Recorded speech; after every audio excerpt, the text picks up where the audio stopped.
इस मूवी की रिलीज से पहले सेंसर बोर्ड ने 23 कट लगाए हैं। अरे यार, लेकिन मैं सच बताऊं, अगर सच में अगर सेंसर बोर्ड ने अपना सही काम किया होता तो इस पूरे मूवी को ही काट देते। इस मूवी के स्टार्टिंग में भी इसके नाम पे भी कट लगता है, इसके एक्टर्स के और बाकी सारे जितने भी नाम होते हैं सब में एक कट लग जाता है। मतलब सीधा सीधा वार्निंग है कि इस मूवी में तुम्हारा भी कटने वाला है। मूवी के स्टार्टिंग में ही एक कार को एक ट्रक वाले ने जोर से टक्कर मारा और वो कार प्रॉपर ऊपर गई और ऊपर से नीचे आई। लेकिन तुम मुझे ये बताओ कि ये सड़क में ठोकर खाई कार ये रेल पटरी के बीचों बीच कैसे मिली, वो भी कुछ ही सेकंड में। और अगर तुम ये सोच रहे हो कि ये एक मिस्ट्री है जो आगे पता चलेगा, तो तुम्हारा यहीं से कट गया है, क्योंकि अभी आगे और भी कटने वाला है। फिर दिखाया जाता है हमारा हीरो बागी, जो कि हॉस्पिटल के बेड पे लेटा हुआ है। इस बेचारे को इतना मार पड़ा है, इतना मार पड़ा है कि एक भी निशान नहीं है, लेकिन फिर भी बॉडी से खून बाहर आ रहा है। क्यों? क्योंकि ये हीरो है यार, ये कुछ भी हो सकता है। अब कहानी आगे बढ़ती है 7 महीने बाद। तो अपना जो बागी है वो छत में ग्रीन स्क्रीन की मदद से वहां पे लेटा हुआ है, बिल्कुल चमगादड़ की तरह। इतना सारा मार और सुट्टा फूकने के बाद ये नीचे देखता है कि यहाँ नीचे से किसी की मैयत जा रही है। तो ये सोचता है कि चलो यहाँ कुछ खुराफाती करा जाए। और अब तुम सोच रहे होगे कि इतनी रात को किसका मैयत निकल रहा है, तो ये फ्यूचरिस्टिक, ये मॉडर्न लोगों का मूवी है, ठीक है। तो तुम ये मत सोचना कि इसमें बाकी मूवी की तरह ऐसे करके रोते रहेंगे कोई मर गया है बोल के। तो अब इसकी मैयत जो शांति से जा रही थी, इसको देख कर अपने बागी के अंदर ना जो कीड़ा है वो जाग जाता है। वो सोचता है कि अभी टाइम है असली हीरो टाइम, अपना हीरोगिरी दिखाने का। तो ये पहुंच जाता है उसके फ्यूनरल पर और उस पे खड़ा होकर बोलता है, बर्थडे नहीं फ्यूनरल है इडियट। इससे अच्छा हैप्पी फ्यूनरल ही बोल देता।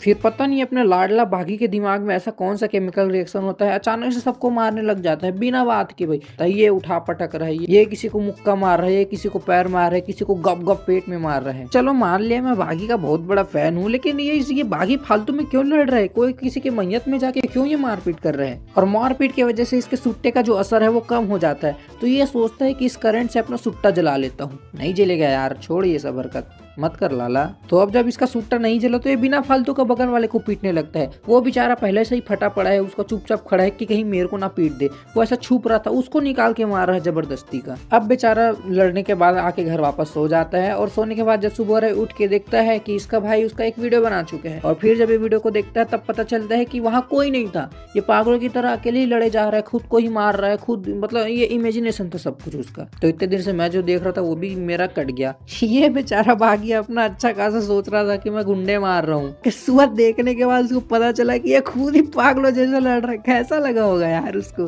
अब हॉस्पिटल में भी थोड़ा बहुत बकवास करने के बाद ये बेचारा अपने घर वापस आता है। तो घर आकर देखता है कि इसके भाई ने इसके घर में एक बंदी भेज रखी है। अब इस सीन में लड़की के अकॉर्डिंग इस सीन में गंदी गंदी बातें करनी होती है, लेकिन इन लोग का इतना गंदा शकल और इतना गंदा एक्टिंग देख कर ना इनकी जो बातें हैं वो मेरे को ज्यादा अच्छा लगने लग गया है। और ये जो लड़की है वो अपने हीरो के साथ फूल चिपकने का ट्राई कर रही है, लेकिन अपना जो हीरो है वो भागी है भाई, वो स्ट्रेट है, वो ऐसा कुछ हरकत नहीं करता।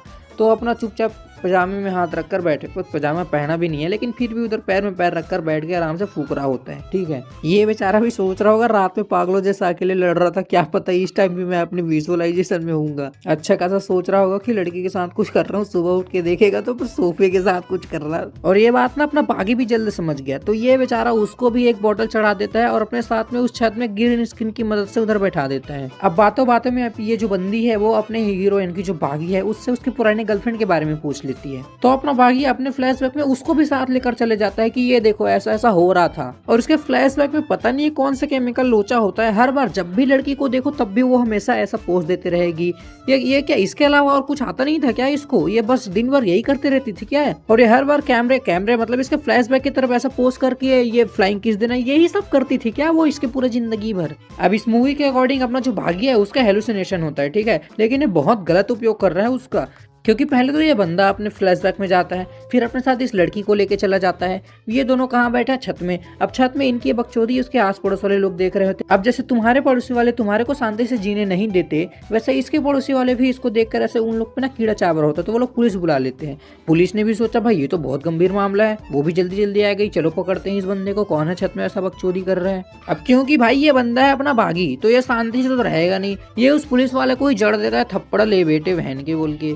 अब पुलिस वाले को मारा है तो जेल तो जाएगा ही ना, लेकिन वहां पर बैठ के क्या करता है, ये हथकड़ी भी तोड़ देता है। अब इसके अंदर आ गया सुपर पावर, क्योंकि ये गांजा दारू सब फूक चुका है एक ही बार में, सुट्टा उट्टा सब। शक्तिमान भाई शक्तिमान, इसके दोनों उसमें शक्तिमान झूल रहे हैं। अब जैसे ही इसकी हाथ की बेड़ियां टूटती है वैसे ही हम लोग पहुंच जाते हैं फ्लैशबैक में कि यह आदमी कोई ऐसा वैसा आदमी नहीं था, ये ऐसा ही सलमान खान बन के नहीं घूम रहा है, ये पहले था अपने देश का एक नेवी ऑफिसर। अब तुम सोच रहे होगे कि ये नेवी ऑफिसर है, ये मस्त ड्यूटी करता होगा, दुश्मनों से लड़ता होगा, हमारे दोस्त को बचाता होगा। नहीं, ऐसा इतना मत सोचो भाई, नीचे आओ। तो ये मूवी काटने के लिए ही बनी है, तो इसमें भी तुम्हारा कट गया है, क्योंकि ये बंदा ऐसे कुछ करने नहीं जाता, ये वहां पे जाता है वीडियो बनाने, छोटा छोटा शॉट नहीं होता, फोटो खिंचाने, इस सब के चीज के लिए जाता है वहां पे। ये इधर भी तुम्हारा कट गया है, क्योंकि यहाँ पे ये छोटा सा ही था बस। उसके बाद ये मतलब जितने टाइम ये वहां पे रहा है ना नेवी में, उससे ज्यादा टाइम तो ये बार में रह चुका है, वो भी दारू पीते। देश की सेवा के नाम पे ये बुड्ढियों का गला पकड़ लेगा, ये कभी किसी चोर को या पुलिस को चोर को नहीं, पुलिस को जाके पीटेगा। इससे भी काम नहीं बनता तो नेवी का कपड़ा पहन के सड़क में दौड़ते रहेगा, किसके पीछे? चोर के पीछे। और नहीं, इतना तेज भागता है कि चोर पीछे रह जाता है, ये खुद आगे चला जाता है, उसको एक झापट मार के वहीं पे गिरा देता है और वापस आ जाता है। क्यों? वहाँ पे एक लड़की थी, उसको इम्प्रेस करने के लिए। अब मतलब तुम खुद सोच के देखो, ये चोर पकड़ने आया था, इस लड़की का जबरदस्ती मोबाइल फेंक के चोर पकड़ा, और उसके बाद उस चोर को वहीं छोड़ के उस लड़की को इम्प्रेस करके चला गया, और वो लड़की इम्प्रेस भी हो गई। बाकियों को छोड़ो, इस लड़की को देखो, ये इम्प्रेस हो गई। अरे तू चोर के क्यों छोड़ के जा रहा है? मैं बता रहा हूँ ना, यहाँ पे भी तुम्हारा ही कट रहा है। अब तुम सोच रहे हो छोटे मोटे हरकत से इम्प्रेस होने वाली लड़की कौन है? ये तुम्हारी स्कूल की वो लड़की है जो जितना फ्रेंडली होने की कोशिश करती है उतना ही ज्यादा इरिटेटिंग लगती है। यहाँ पे भी इरिटेटिंग, ये बच्चा इरिटेट हो गया उससे, देखो इसका मुंह। अब ये डॉक्टर बाकी पेशेंट को छोड़कर ये देखते हैं वहां पे मेरा भागी खड़ा है, उसके पास चले जाती है, उसको लेके चले जाती है अपने अकेले रूम में। क्यों? अरे गलत मत समझना, ये बिल बनवाने के लिए लेके जा रही है हॉस्पिटल। फिर इन दोनों के बीच में हो जाता है लफड़ा, मतलब काइंड ऑफ प्यार। और अब तुम लोग सोच रहे हो कि ये एक दूसरे के प्यार में पड़े तो ये लोग अच्छे से रहेंगे। नहीं, ये निब्बा निब्बी नहीं है, ये निब्बा निब्बी से भी बढ़कर है, क्योंकि अगले दिन ही फाइट में पहुंच जाता है अपना बागी। वहाँ पे कई लोगों को ऐसा पीट रहा होता है, धनाधन धनधनाधन। फिर अचानक से कोई बंदा बागी के ऊपर बंदूक तान देता है। पहली बात, इस जगह पे बंदूक वाला आया कहाँ से?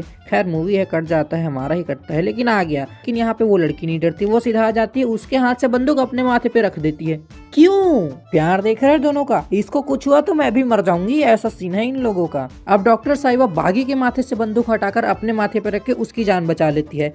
फिर अपना जो बागी है वो बाकियों को पीट के उस लड़की की जान बचा लेती है, हिसाब बराबर। अब हमारे को पता चलता है कि ये भी एक बैक स्टोरी ही थी, और ये लड़की उस बैक स्टोरी में केवल इसी को दिखाई देती है, हमारे को दिखाई नहीं देती। हमारे मतलब जो बाकी उस मूवी में वो लोग हैं ना, उनको दिखाई नहीं देती। अब इसके दिमाग में ना दो बात चलती है, या तो ये लड़की फेक है या तो ये पूरी दुनिया फेक है, जो मेरे को ये लड़की झूठा ये बता रही है। तो ये बंदा उसका सच्चाई पता करने के लिए देखता है फोन में, उसका फोटो नहीं रहता, उसके कब्र में जाके उसका नाम देखता है, नहीं रहता।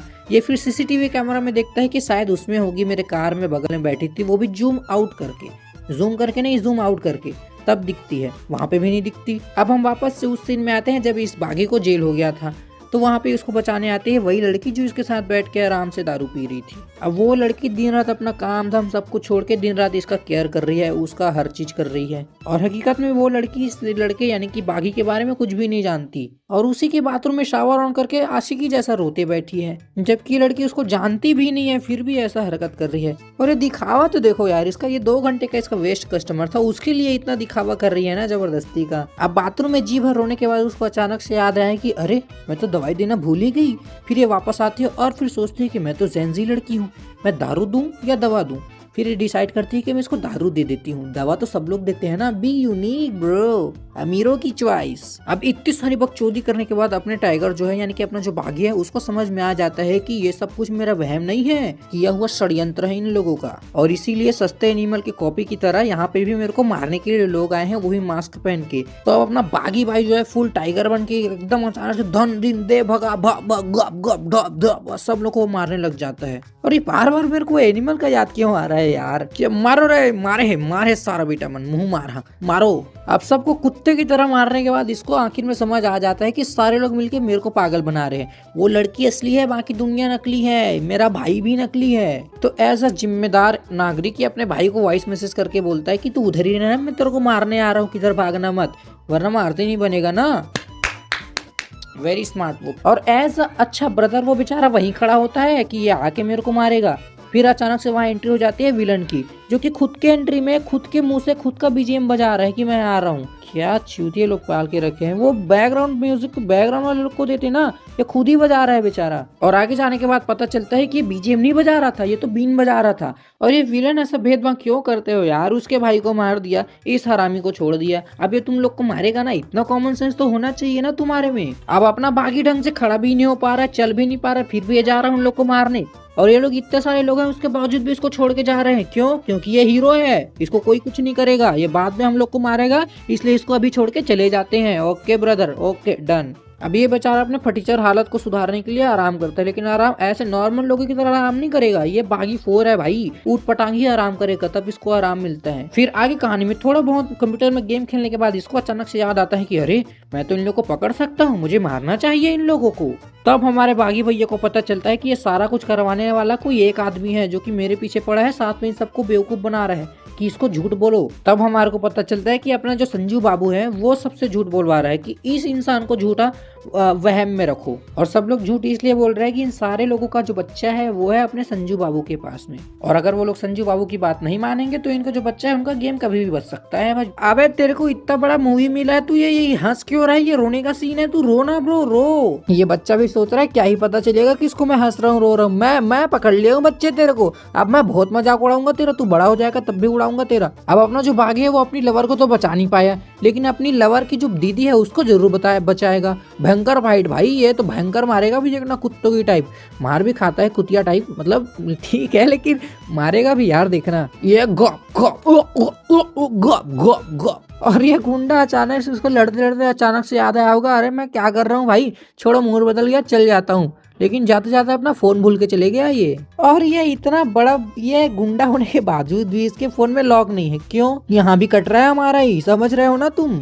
अब अपने बागी को मिल जाता है उसका फोन, ये उसके फोन से सारा कुछ देख लेते हैं कि ये कैसे कैसे हम लोग को बेवकूफ बना रहा है। और अपने बागी को पता चल जाता है कि जो लड़की है वो दुश्मनों से मिली हुई है, ये हमारे साइड की है ही नहीं। लेकिन बाद में फिर से बागी को रियलाइज होता है कि अब लड़की मेरे साइड आ गई है, ये मेरे तरफ से लड़ रही है, और हर थोड़े थोड़े टाइम में लोग लड़ ही रहे हैं भाई। ये पुलिस कहाँ है? अच्छा पुलिस को तो ये खुद ही मार के भगा देता है ना।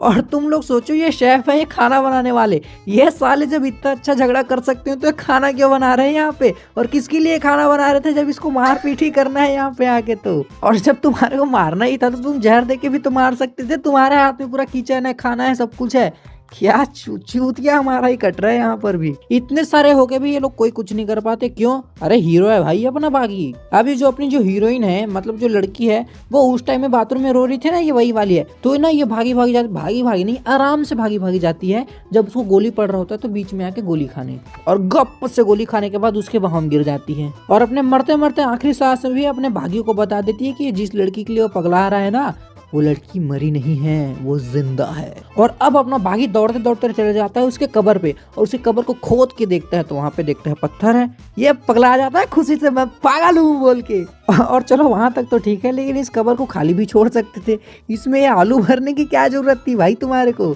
अगर भरना ही था तो एक नकली स्केलेटन भी डाल सकते थे किसी का।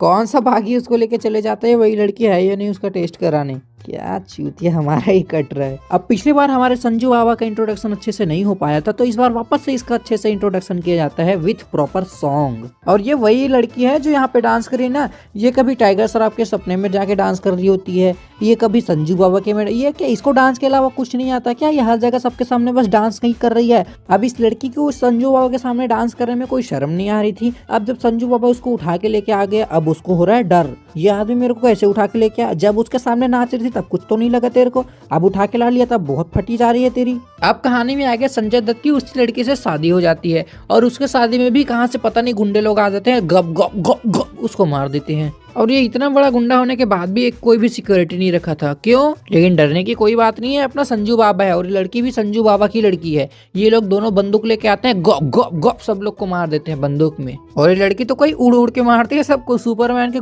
मतलब सुपरमैन का पावर इसके पास भी है थोड़ा बहुत। खेल खेल के मार रहे हैं, उड़ उड़ के मार रहे हैं, रोमांस कर करके मार रहे हैं, मस्त चिपक चिपक के मार रहे हैं, लेकिन मार ही रहे हैं। और ये जिन लोग मार रहे हैं उनका किसी का भी एक बंदूक नहीं लग रहा है इसको। और ऐसा करते करते लास्ट में मर गई। मजा आ गया भाई, कब से देख रहा था, मेढक की तरह उछल रही थी, इधर उधर मर गई साली। लेकिन इस बात से अपना संजू बाबा बिल्कुल खुश नहीं था। वो चला जाता है चर्च में धरती पे एक हाथ मार के घंटा बजा देता है धरती का, मतलब चर्च का, भगवान से ज्यादा पावर तो इसके में है। और ये भगवान को धमकी देने लगता है उसके जीजस को कि अगर वो लड़की मेरे को नहीं मिली ना, मैं तेरा दुनिया खत्म कर दूंगा। तो ये भगवान को बोलता है उसके जीजस को कि ये सब कुछ वापस करो, जैसे था वैसे करो।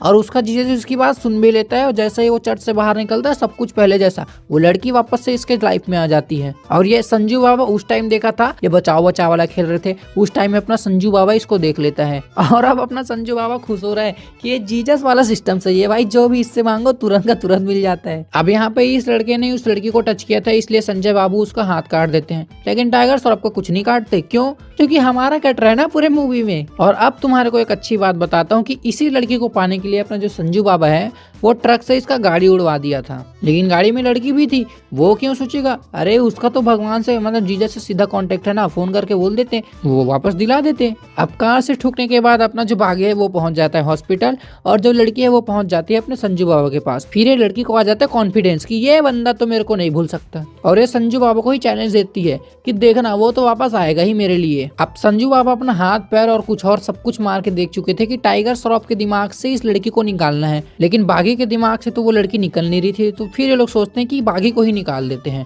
Problem solve. तो ये शुरुआत में क्यों नहीं करे? और ये मारने जाते हैं उस टाइम में भी गाड़ियां उड़ाते रह जाते हैं, मारते नहीं है, और अंदर जाके मारने के बजाय उसको पैसा देके आ जाते हैं कि चलो पैसा देके काम निपटा लेते हैं, क्योंकि पुलिस वाला तो ये भी है ना। और ये लोग इतने टाइम से झगड़ा कर रहे थे कि ये लड़की और बागी को अलग कर रहे हैं, लेकिन लास्ट में यही लोग जाके मिला देते हैं। क्यों क्यों? अच्छा हम ही लोग का कट रहे क्या राइटर की माँ। फिर अपना टाइगर बब्बू सीधा सीधा बता देते, मैं तो सोच रहा तू मर गई थी, तू मर के जिंदा हो गई क्या? तेरा भी जीजस से बात है क्या? सीधा हरामी, तू मेरे बारे में कैसे कैसे सोचता है? हट तेरी बहन की ठाट, मैं जा रही हूँ संजू बाबा के पास वापस। अब कहानी में आगे बढ़ने के बाद फिर से ये बागी को ये लोग परेशान करते हैं, उसको टॉर्चर करते हैं। फिर ये अपना गंदा सा डायलॉग मार के कि ये टॉर्चर मेरा वार्म अप है, ऐसा कुछ बोल के फिर भका भक गप गप धड़ तेरी माँ भड़ सबको मारने लग जाता है। खत्म करो यार पिक्चर को, कब से काट रहे हो तुम लोग?